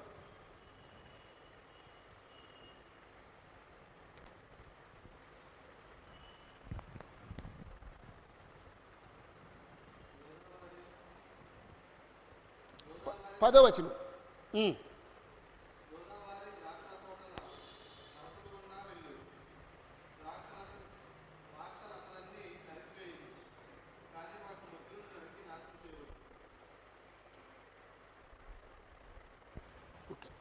అంటే ఇశ్రాయేలీల్ని ఒక ద్రాక్ష వనంలాగా మాట్లాడి ఆ శాఖలు కొట్టేయండి, మొద్దు ఉంచండి, ఆ మొద్దు మళ్ళీ చిగురుస్తుంది అంటున్నాడు అనమాట. అక్కడ ఆ భావం రాశాడండి. ఇక్కడ దాని ప్రాకారం లెక్కి నాశనం చేయడి, అయినను నిశ్శేషముగా నాశనం చేయకుడి. దాని శాఖలను కొట్టివేయడి, అవి యెహోవావి కావు. శాఖలను కొట్టేయండి, ఆ మొదలు అలా ఉంచేయండి. ఓకే.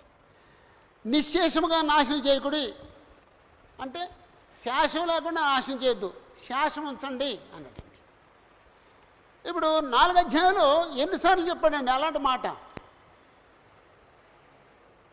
4 అధ్యాయులు ఎన్నిసార్లు చెప్పాడండి?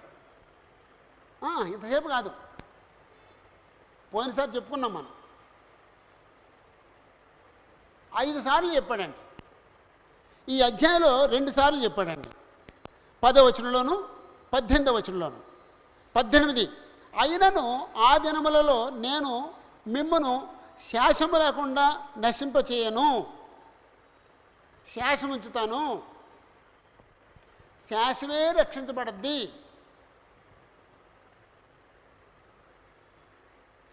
పదిలోను 18లోను నిశ్శేషంగా నాశనం చేయొద్దు అనే ఆ భావం వాడాడండి. ఇశ్రాయేలీల్ని లేకపోతే యూదుల్ని ఒక ద్రాక్ష వనంతో పోల్చి ఆ శాఖలన్నీ కొట్టేయండి, అవి యెహోవావు కావు. ఎంతేదంటే వాళ్ళు యెహోవా మీద తిరుగుబాటు చేసిన వాళ్ళు. ఆ మొద్దు ఉంచండి, అక్కడి నుంచి చిగురు వస్తుంది, భవిష్యత్తులో వాళ్ళు నన్ను సేవిస్తారు, అలా లేకపోతే యెహోవాని సేవిస్తారు అన్నాడు. అంటే 10వ వచనంలో నిశ్శేషంగా నాశనం చేయొద్దు అన్నాడండి.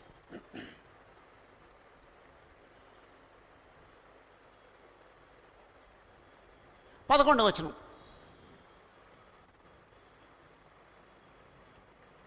ఇశ్రాయేలు వంశస్థులను యూదా వంశస్థులను బాగుగా ఘాతకము చేసి ఉన్నారు. ఇదే యెహోవా వాక్కు. అంటే 11వ వచనంలో ఒక మాటే, ఇశ్రాయేలు యూదా, ఇశ్రాయేలు వంశస్థులు యూదా వంశస్థులు బాగుగా విశ్వాసఘాతకము చేసి ఉన్నారు. ఇశ్రాయేలు యూదా విశ్వాసఘాతకులు, అది 11వ వచనాన్ని పెట్టుకోవాల్సిన పేరు.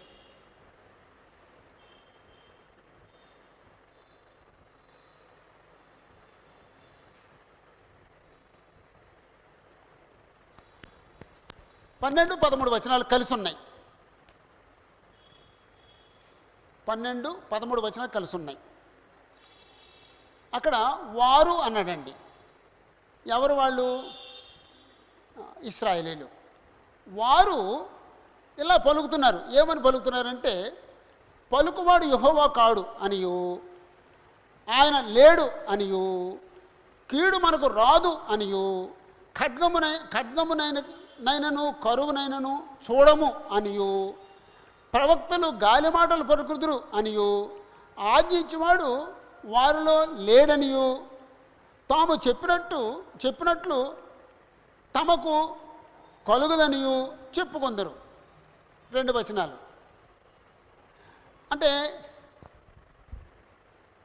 12, 13 వచనాల్లో ఎవరి మాటలు ఉన్నాయండి?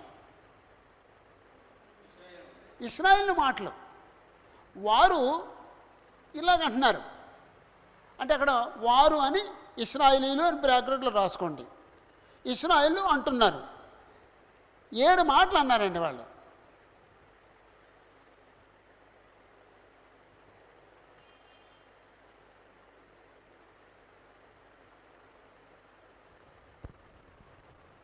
ఏడు మాటలు అంటున్నారండి. 1, పలుకువాడు యెహోవా కాడు, ఇదే యెహోవాకు, యెహోవా సెలవిచ్చినది ఏమనగా అంటున్నాడండి ఇర్మియా. వాళ్ళేమంటున్నారండి, ఆ పలుకువాడు యెహోవా కాడు అంటున్నారు. 2, యెహోవా లేడు.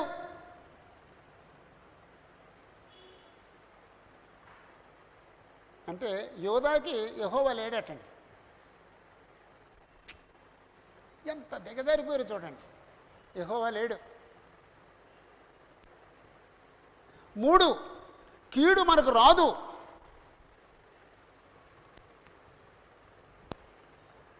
ఈయనేమన్నాడండి, ఉత్తర దిక్కు నుండి కీడు వస్తుంది అన్నాడండి, నేను రప్పిస్తున్నాను అన్నాడండి. వీళ్ళేమన్నారండి, కీడు మనకు రాదు అన్నాడు. 4, ఖడ్గమునైనను కరువునైనను చూడము. ఖడ్గాన్ని చూడము, కరువుని చూడం.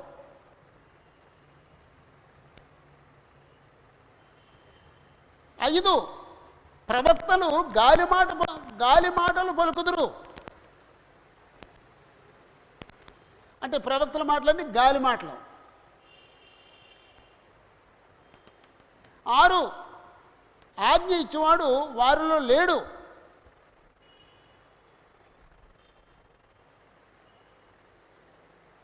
7,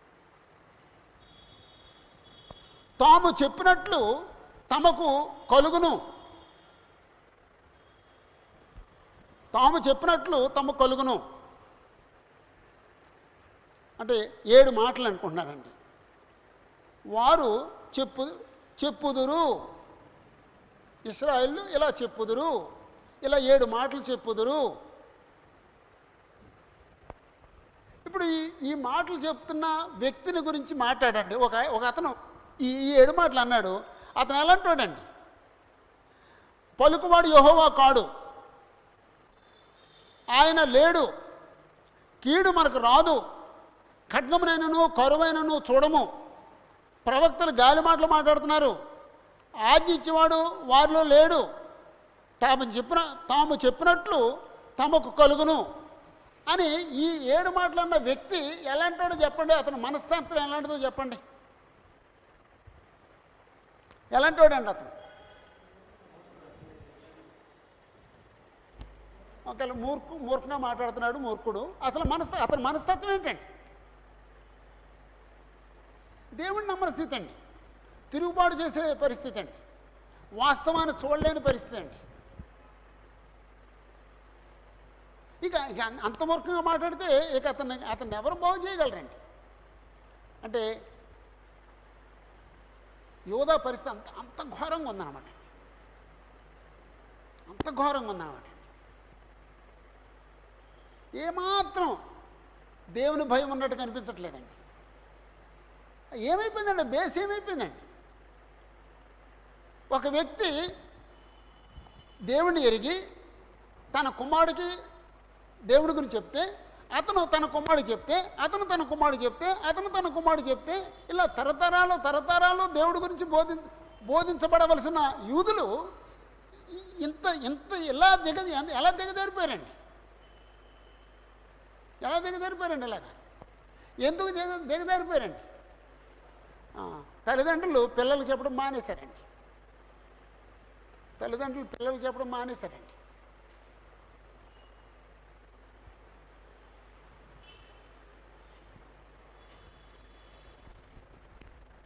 ఈరోజు మనలో ఎంతమంది మన పిల్లలకి దేవుని గురించి, దేవుని యొక్క వాక్యాన్ని గురించి, దేవుని యొక్క చిత్తాన్ని గురించి, దేవుని యొక్క సంకల్పాన్ని గురించి, దేవుని యొక్క రాజ్యాన్ని గురించి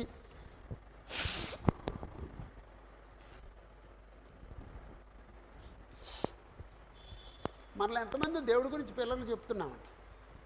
ప్రతిదినము ఎంతమంది చెప్తున్నామండి? ఒకవేళ ఈరోజు మన పిల్లలకి దేవుడి గురించి చెప్పకపోతే భవిష్యత్ తరం ఇలాగ అయిపోద్దండి.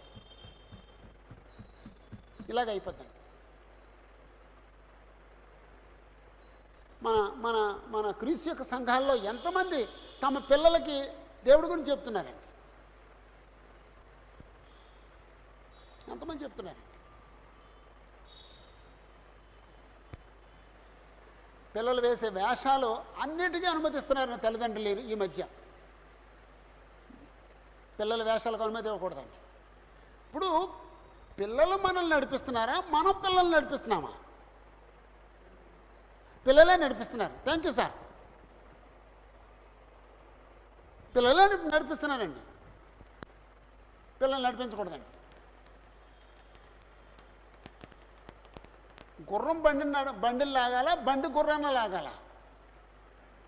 పూర్వం గుర్రాలు లాగే, ఇప్పుడు బళ్ళే లాగుతున్నాయి. తప్పండి. పిల్లలు తల్లిదండ్రులని నడిపించకూడదండి. తల్లిదండ్రులే పిల్లల్ని నడిపించాలండి. ఈ తల్లిదండ్రులు ఇద్దరు కూడా దేవుని యొక్క వాక్యం ద్వారా నడిపించబడాలండి. అప్పుడు వాళ్ళు పిల్లల్ని వాక్యం ద్వారా నడిపించాలండి. అది ధర్మం అండి. ఆ ధర్మం తప్పితే ఏమీ లేదండి. ఏమీ లేదండి. పలుకువాడు యెహోవా కాడు, ఆయన లేడు, కీడు మనకు రాదు, కఠినం కానీ కరువు కానీ మనం చూడం. ప్రవక్తలు మాట్లాడే మాటలు గాలి మాటలవి. ఆజ్ఞ ఇచ్చేవాడు వారిలో లేడు.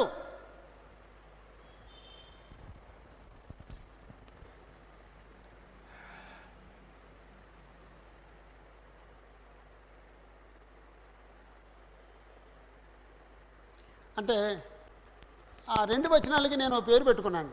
దేవుణ్ణి కానీ ప్రవక్తను కానీ నమ్మని పరిస్థితి. దేవుని కానీ ప్రవక్తను కానీ నమ్మని పరిస్థితి.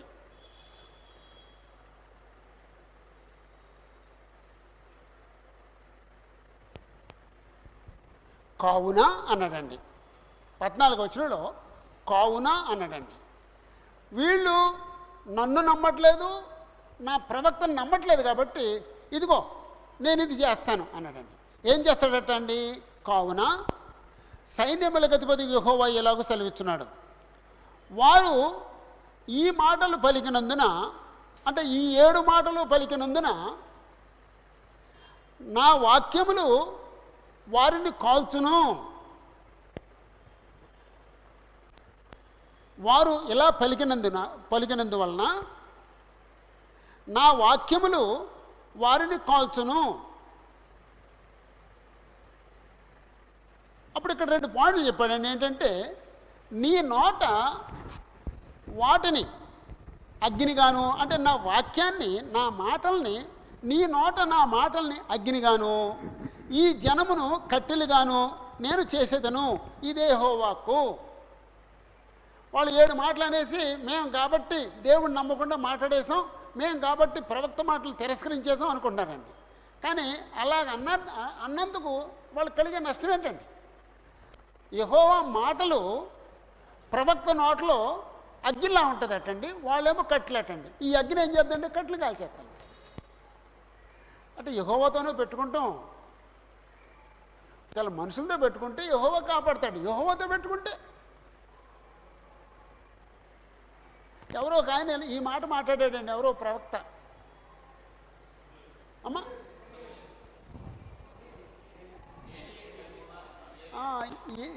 ఏలి అన్నాడండి. తన కుమారులతో మాట్లాడుతూ, ఎవడన్నా మనుషులతో పెట్టుకుంటే దేవుడిని ఆయన తీరుస్తాడు, దేవుడితోనే పెట్టుకుంటే అన్నాడండి. మొదటి సమూయేలు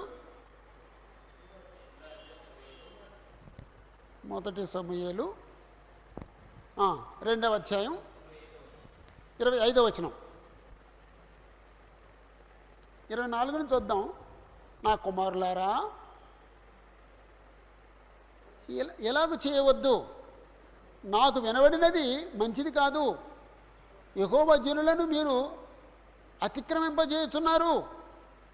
నరునికి నరుడు తప్పు చేసిన ఎడల దేవుడు విమర్శ చేయను, కానీ ఎవరైనా యెహోవా విషయంలో పాపము చేసిన ఎడల వారి కొరకు ఎవడు విజ్ఞాపన చేయను అనను.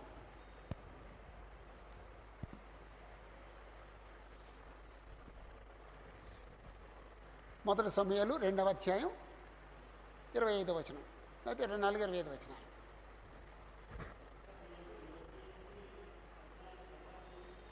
ఏది?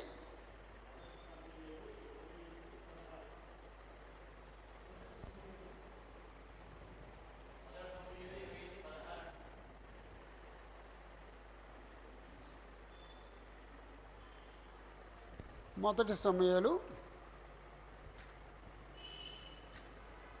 28.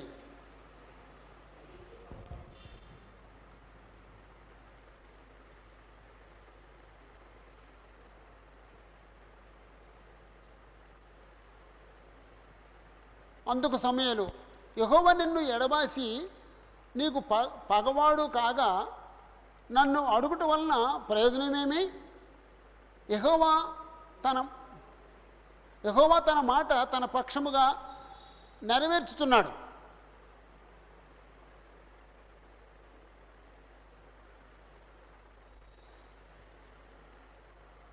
యెహోవా దేవుడు నిన్ను ఎడబాసాడు, ఇక నన్ను అడగటంలో ప్రయోజనం ఏమిటి?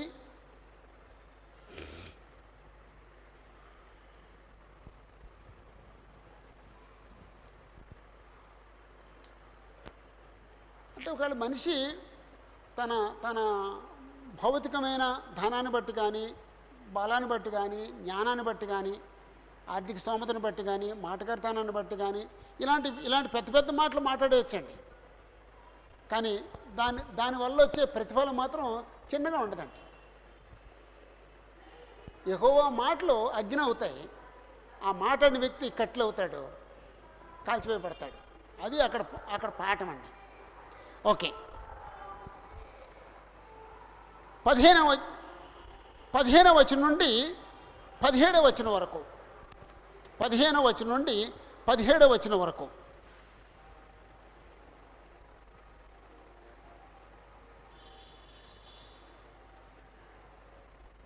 ఇశ్రాయేలు కుటుంబం వార్లారా ఆలకించుడి, ఇశ్రాయేలు కుటుంబం వార్లారా ఆలకించుడి.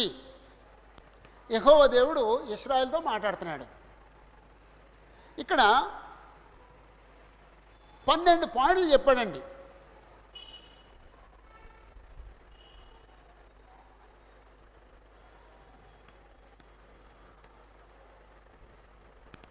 అంటే దూరం నుంచి వచ్చే జనుల గురించి మాట్లాడుతున్నాడండి, లేకపోతే కల్దీల గురించి మాట్లాడుతున్నాడండి,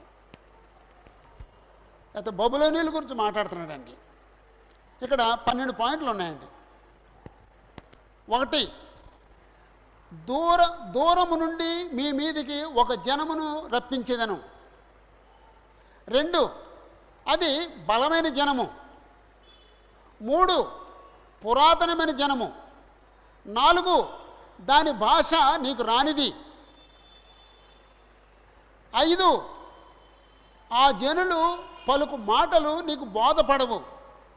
6, వారి అమ్ముల పది తెరచిన సమాధి.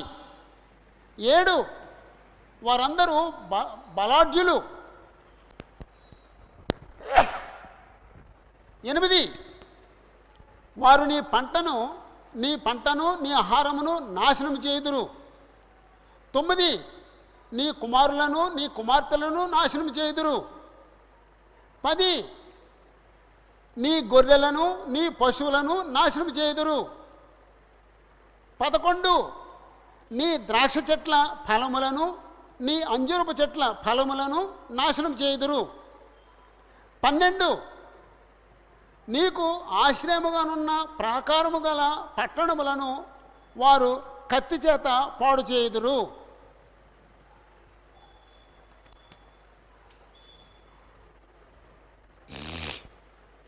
అంటే 15-17 వచనాలకి ఏముందండి? 15-17 వచనాల్లో ఏముందండి?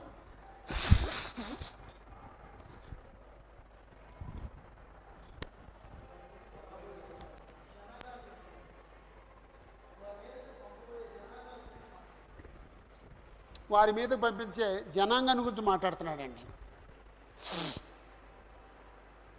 దేవుడు ఇశ్రాయేలుతో మాట్లాడుతున్నాడు, దూరం నుండి వచ్చి జనముని గురించి మాట్లాడుతున్నాడు. 12 పాయింట్లు చెప్పాడండి.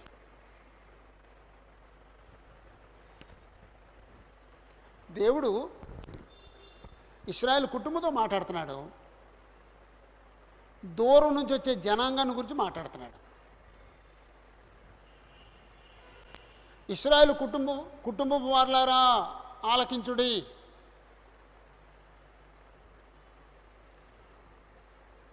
దూరముల నుండి మీ మీదికి ఒక జనమును రప్పించేదను. రప్పించేవాడు యెహోవా. ఆ జనం బలమైన జనం, ఆ జనం పురాతనమైన జనం. ఎంత పురాతనమైందండి? ఎవరి వంశం అండి వీళ్ళు? బబులోనీలు. ఎవరి వంశం అండి? షేము వంశం.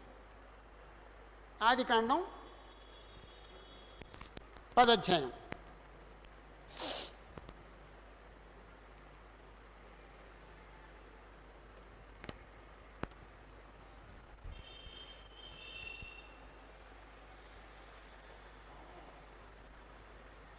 ఆరో వచనం నుండి బ్రదర్ చదవండి. 6వ వచనం చదవండి. కూషు, మిశ్రయము, పూతు, కనాను అనువారు. కూషు కుమారులు శబా, హవీలా, సప్త, రాయమ, సప్తక అనువారు. రాయమ కుమారులు షేబా, దదాను అనువారు. కూషు నిమ్రోదును కనెను. అతడు భూమి మీద పరాక్రమశాలి అయి ఇండుటకు ఆరంభించెను. అతడు యెహోవా ఎదుట పరాక్రమము గల వేటగాడు. కాబట్టి యెహోవా ఎదుట పరాక్రమము గల వేటగాడైన నిమ్రోదు వలె అను లోకోక్తి కలదు. షేనారు దేశంలోని బాబెలు, ఎరెకు, అక్కదు, కల్నే అను పట్టణములు అతని రాజ్యమునకు మొదలు. చాలండి. హాము వంశం నుంచి వచ్చిన వాళ్ళండి బాబెలు.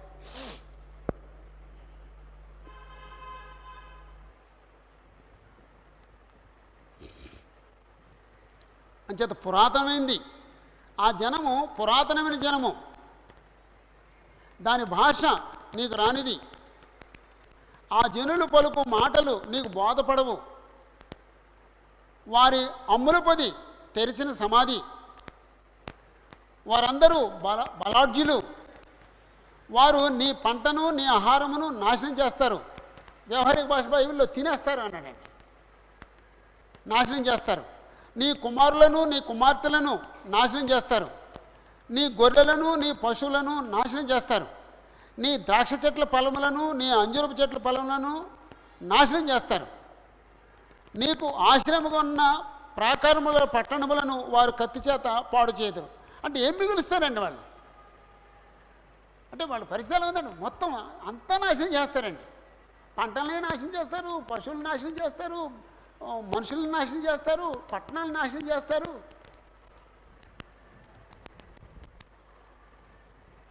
అంటే 18వ వచనంలో, అయినను ఆ దినములలో నేను మిమ్మును శేషము లేకుండా నశింపచేయను. ఇదే యెహోవాకు. శేషం లేకుండా చేయను. ఎందుకు ఇంత చేసినా సరే శేషం ఎందుకు ఉంచుతాడటండి? శేషం ఎందుకు ఉంచుతాడండి? అబ్రహాము చేసిన వాగ్దానం శేషం ఎందుకు ఉంచుతాడండి? దావీదు చేసిన వాగ్దానం శేషం ఎందుకు ఉంచుతాడండి? యేసుప్రభును ఈ వంశం నుంచి తీసుకురావాలి కాబట్టి ఆ శాసనంలో నుంచి యేసుప్రభు వస్తాడండి. అంటే దేవుడు వాళ్ళు పాపం చేశారు, నాశనం చేయాలి. అదేమో ఆయన కోపం, లేకపోతే ఆయన నీతి, ఆయన న్యాయం. కానీ ఇంకో ప్రక్కనే ఆయన చేసిన వాగ్దానం, ఆయన ఇచ్చిన మాట ఒకటి ఉందండి. ఆ మాట నెరవేర్చాలి.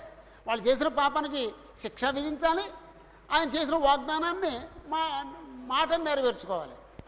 అన్నీ ఉంటాయన్నమాట. పోయిన వారం చెప్పుకున్నాం అవి. కాబట్టి యేసుప్రభు లోకానికి రావాలి, ఆ యోధా గోత్రం నుంచి రావాలి. అందుకు దేవుడు శేషాన్ని ఉంచుతాడు.